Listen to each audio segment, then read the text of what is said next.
Josh McDaniels, the head coach of the Las Vegas Raiders, who is another team right at the forefront of what's going on with the running back group.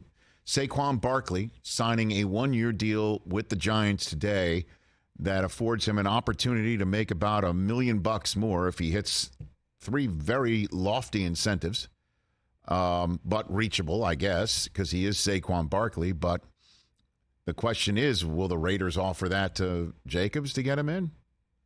What's going on with the leading rusher in the National Football League? Well, McDaniels spoke today and was asked about the Zoom that Jacobs was apparently on with the rest of the running back group that Dalvin Cook spoke about yesterday, thanks to a text chain created by Derrick Henry.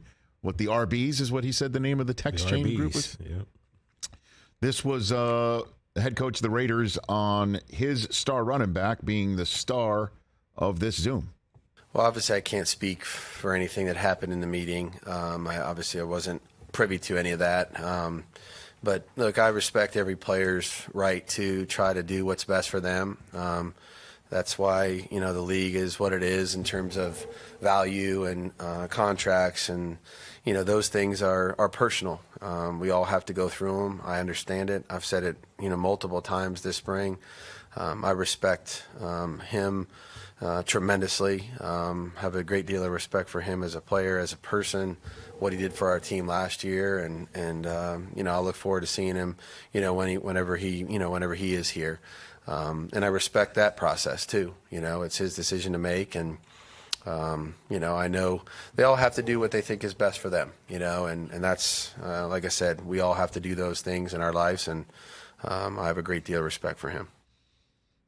Well, that's making nice, which he possibly is doing behind the scenes anyway. You have to assume that. Hey. But the reason why, for some Raiders fans, I'd imagine, and Jacobs fans in particular, it doesn't ring true is, I guess he needed to lead the league in rushing for the coach to believe in him, because it certainly seemed like they didn't when they first showed up there and didn't lock him up for a 5th year, which is why he was free to walk and needed to be franchise tag. So it's kind of tough to say, we believe in him when they're in this predicament because they didn't pick up a 5th-year option on him, which might be part of the things that are playing behind the scenes here on this front.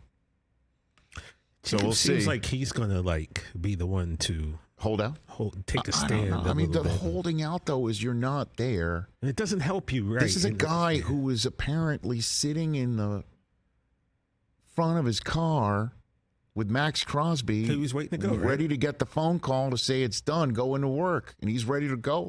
That's the mentality. It's not like he's stewing at home, livid, saying, even if I do get this deal, I'm going to take my sweet-ass time or whatever, bitter. He was champing at the bit, let's go. So to me, that doesn't sound like somebody's going to hold out. He wants to play ball. But he also wants the team to figuratively play that with him. Although, you read stuff, all the information folks that have come on the show said it wasn't as contentious as it sounded. No. I just don't know if he's going to hold out. The good news, though, is that Jimmy Garoppolo's foot injury that caused a press conference back in the day to get pushed because the Raiders were kind of learning or a little bit skittish and wanted new language put in a contract for a free agency signing for Garoppolo. That foot injury that required surgery, no restrictions, McDaniels says on it. Let's go. No restrictions. And Jimmy G is the guy who we all know McDaniels had in his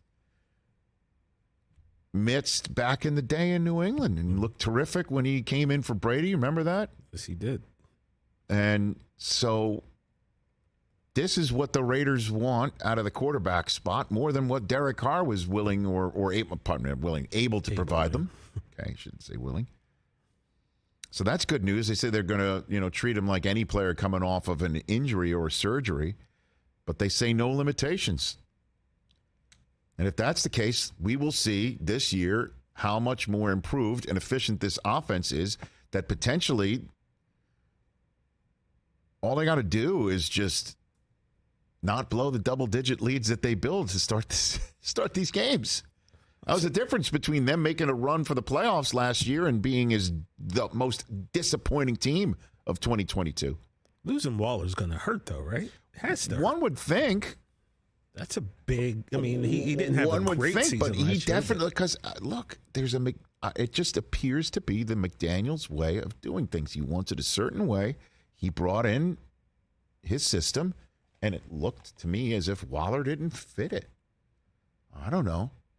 I'm one of the many Darren Waller fantasy folks that was waiting for him to just stay healthy and hit for touchdowns and just didn't. He had a big night in Pitt. He had one big catch in Pittsburgh that night. I called the game that wound up being Derek Carr's last.